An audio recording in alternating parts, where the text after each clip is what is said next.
This trip to the countryside will be good for you, Holmes. As your friend and your doctor, I really do recommend that you give yourself a complete change of scene. Fresh air, brisk walks, bird watching, chopping wood. Sounds intolerable. Certainly it sounds delightful. But you haven't yet told me who your friend is, the one we're going to visit. He is a bee lover. A bee lover? Do you mean that he keeps bees? That must be Mrs. Hudson, bringing the warm cloth that I requested. There is someone to see you, Mr. Holmes. I have no time. Send whoever it is away. Yes, Holmes, I really think we ought to leave now.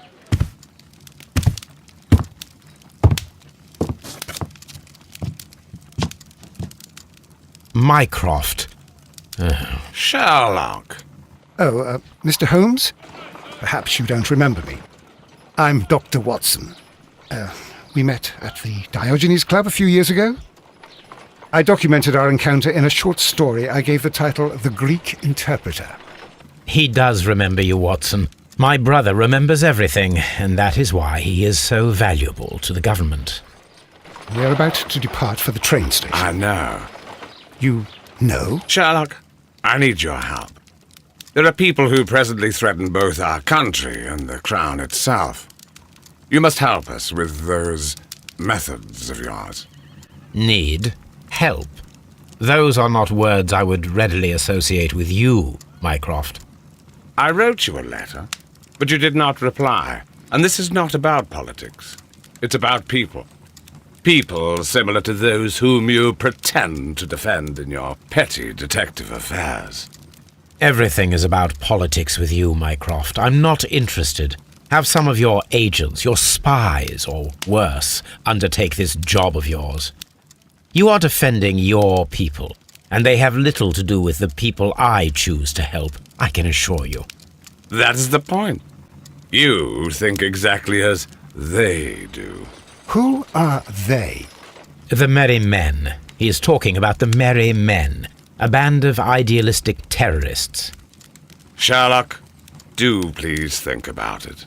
They are planning something diabolical. Your country needs you. You need me, Mycroft, and you are not the country, although if your waistline expands very much further. Mrs. Hudson, tea will not be necessary. Dr. Watson, the train conductor, Mr. Parker, is aware that you will be 7 minutes late. You are in the 4th car. The train will be waiting for you. Sherlock, enjoy your time in Staffordshire. And do, please, at least write to me on your return.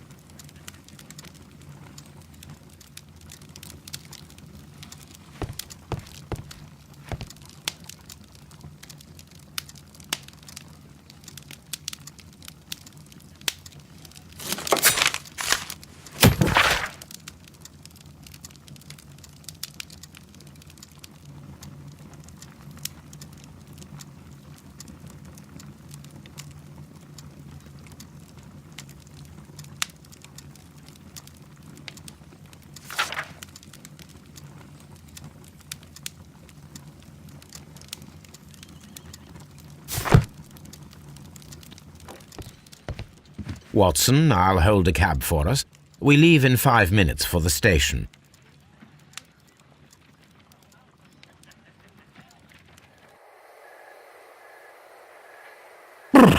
What a gloomy night. It was warmer inside the waiting hall. Since the station master told us that the train is about to arrive, we should not have to wait very much longer. Yes, at last. Attention! The train is arriving at the station. Please stand well away from the platform edge. I'll take your bags and your blasted archive suitcase.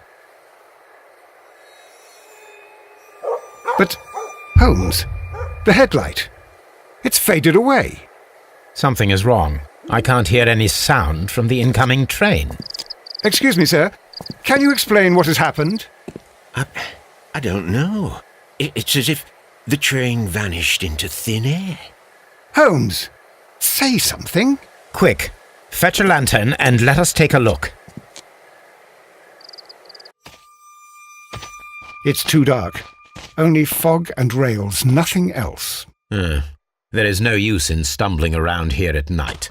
We will come back tomorrow.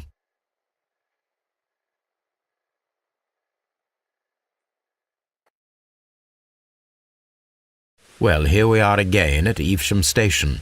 We have a full day ahead. Let us begin our investigation.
This is the place where we saw the train vanish last night.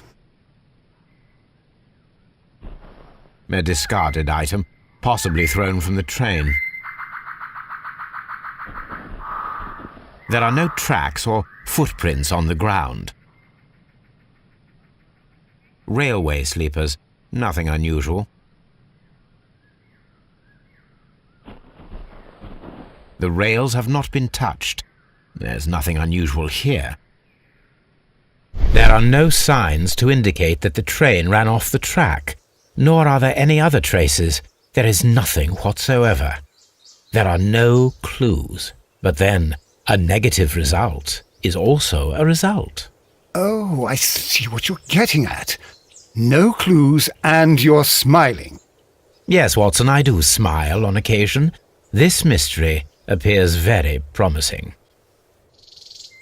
This investigation won't be simple. We shall require a map of the region. Perhaps the station master could lend us one. The whole train just disappeared. It's unbelievable.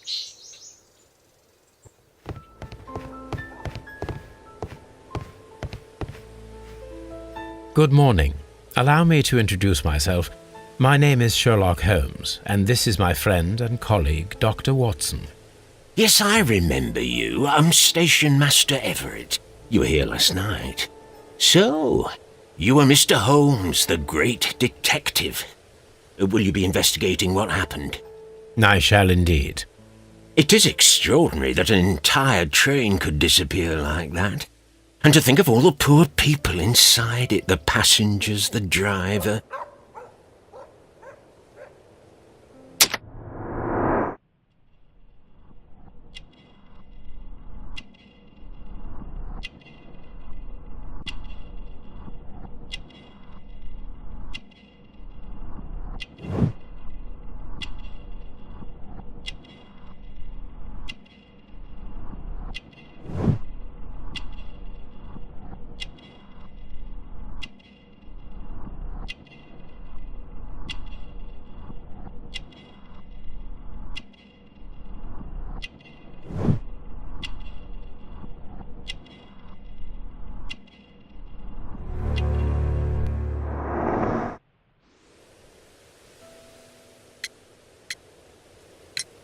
Could you please give us any details about the train?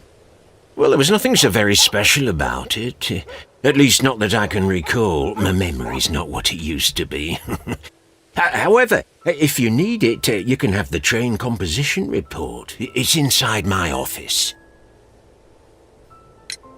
I would be glad to have a detailed map of the local railway district.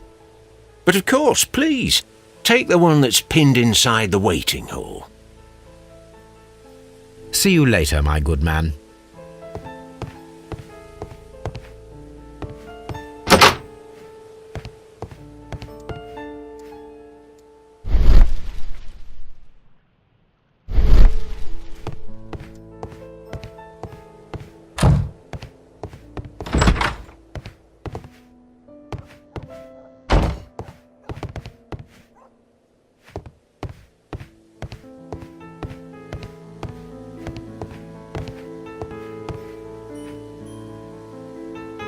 This map will be useful.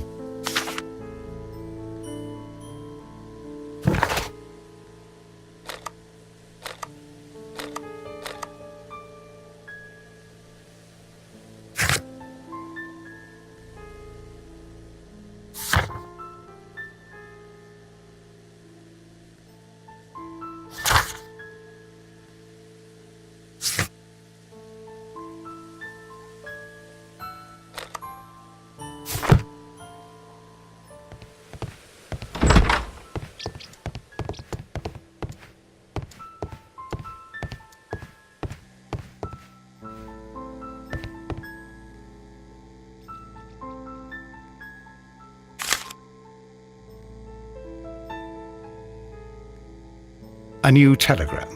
I think we should meet this Mr. Robinson.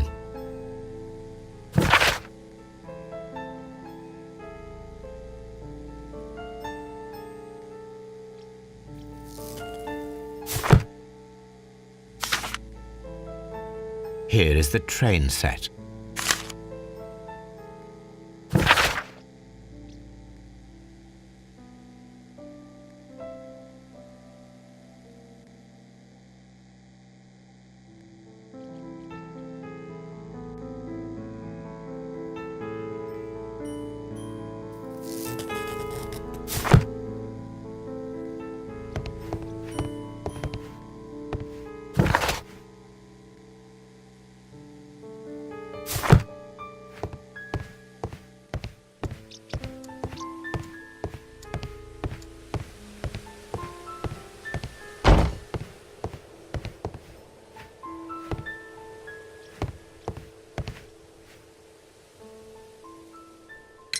According to the train composition report, there was a special wagon.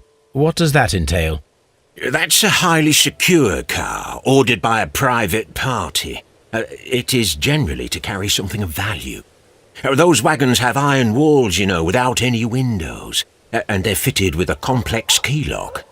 That is important information. Do you know what was inside this particular wagon? Certainly not. No, that's private, and it's not my responsibility to allot the wagons to whoever. Was there anything exceptional about any of the passengers aboard the train? What do you mean? Like officials? I wouldn't know.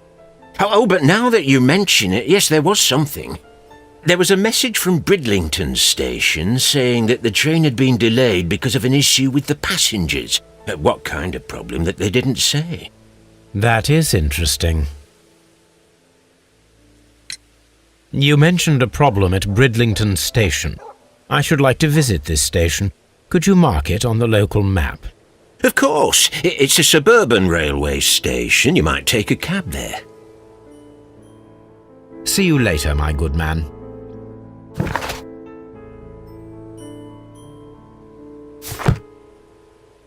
The entire train has disappeared.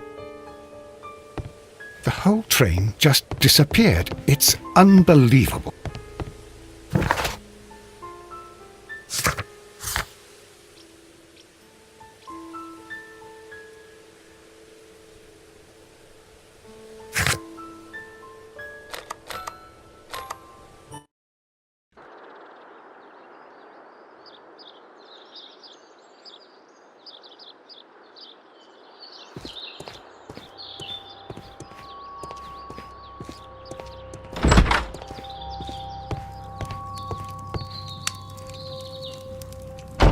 This is an absolute scandal. It's always the same with these rail companies. No respect for the customer.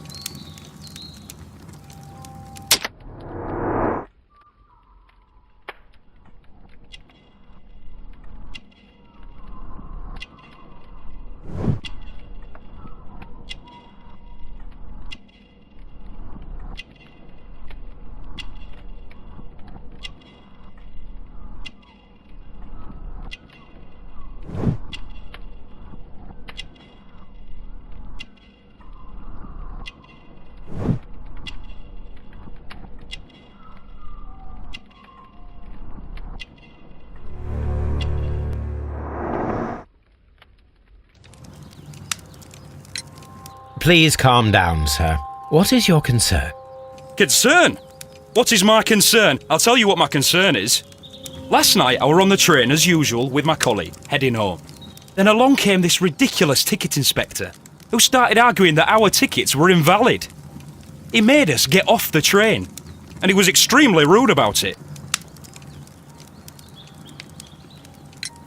Were you aboard the train that vanished last night? Yes, I heard that it disappeared, but I don't care because we would have stopped before then anyway. Our tickets were valid and no doubt about it. And then, to top it all, the ticket inspector pushed everyone else out too, except for a bunch of rich. Well, because their type don't need a ticket. Can you recall anything more specific about this fortunate group? Well, yes. They were all foreigners. Spanish-looking toffs with snake eyes. Goodbye, sir.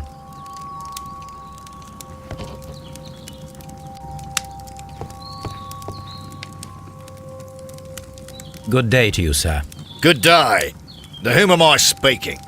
My name is Sherlock Holmes, and this is... Are you a representative of this damned railway company? Because I have a complaint. We are not from the railway company. We are... Well, in that case, Mr. Shamrock Flomes, please excuse me, but I'm not in the mood for idle chit-chat at the moment.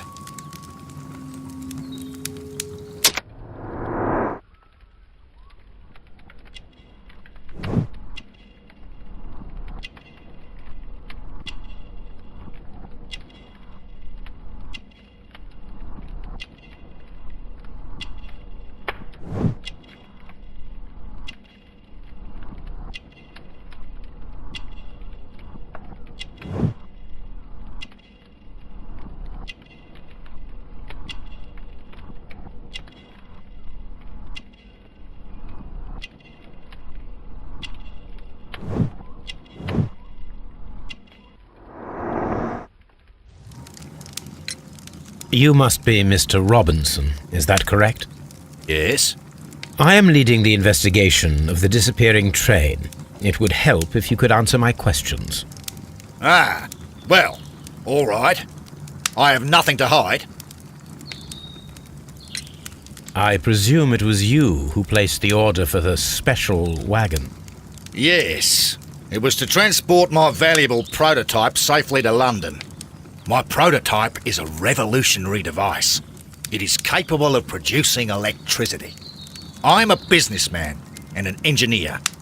I had already found several potential customers for my invention, but I was very optimistic about the directors' board who were travelling on the train last night. You mentioned a director's board. Which company do they own? The Chilean Barcazas Company. I had made an appointment with them. Now they are lost, along with the train and my prototype. What do you know about the Barcazas Company? It's a large South American company.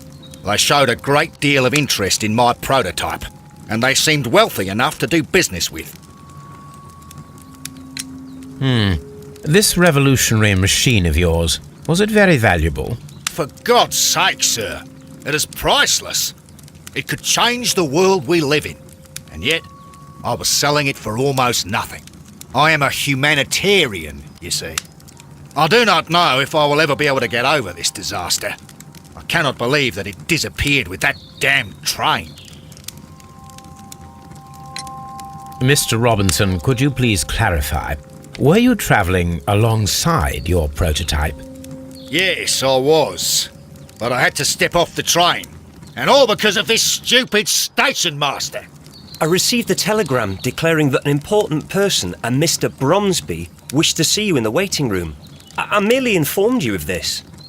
Mr. Bromsby is a wealthy gentleman. His interest in my invention was truly unexpected. So yes, of course, I agreed to see him. Unfortunately, he wasn't there. I thought perhaps he might have been delayed, so I chose to wait a while. But despite my requests, the train left the station without me. Absolutely unacceptable. The timetable is strict. We cannot wait any longer. The regulations require the train to be on time. You are an idiot. You will pay for it. I will sue you. The ticket inspector forced all the passengers from the train except for the directors of the Barcazes Chilean company.